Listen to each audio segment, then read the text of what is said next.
Ay, ito na po yung order ng ating client sa isa sa pangmalakasan yung Wi-Fi 6 Bindo.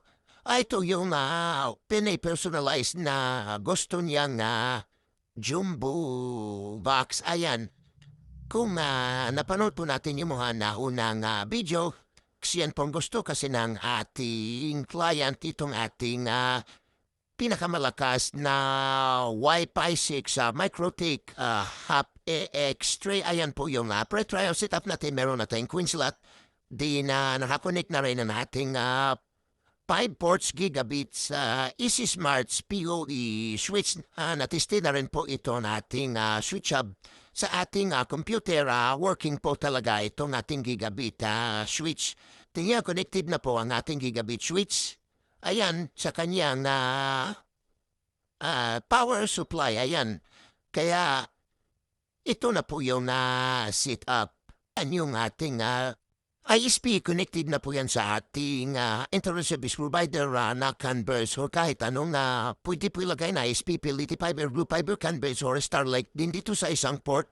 Dito naman yung connection natin na papunta sa ating micro-10. Dito sa mga ibang port, pwede na po i-connect na ating client yung kanyang mga CCTV ka itong isang LAN cable na to. Direct po ito nakaponek sa ating MikroTik Hub AX3. Dito din po natin i-connect sa ISP port. Ayan, ibig sabihin na para magkaroon na siya ng interconnection din meron po tayong tatlong EP port.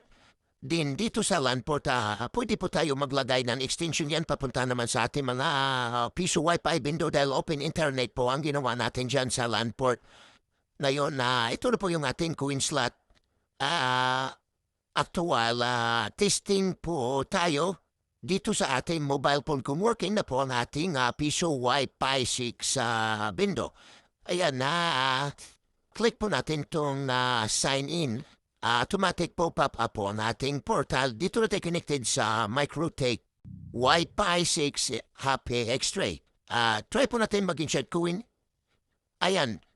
Then, actual po tayong mag-insert Queen sa ating Queen slot tayo. Meron po tayong 10 pesos. Okay, nag-insert na po tayo. Ayan. Okay, working na po. May credit na po tayong 10 pesos. Pag hindi na doon maghulog, pipindutin lang po natin itong done.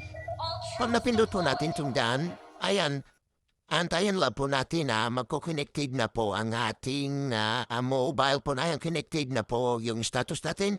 Meron na po tayong remaining time kung saan connected tayo dito sa ating Wi-Fi 6 router. Ayan, meron na po tayo Watch TV. Kung pipindutin po natin itong Watch TV, ayan, pwede na po mapanood ng ating mga client lahat ng mga movie natin dito. Dito sa Discover Movies yan, nandito na po lahat. Action movies, adventure, lahat nandito na po. Comedy, wala na po silang hanapin. Scroll up lang po ng ating client kung anong gusto nilang papanoorin. Kaya pumilit po sila sa mga movie. Abantusawa po ang ating mga client. Dahil napakarami po talaga dito mapapanood.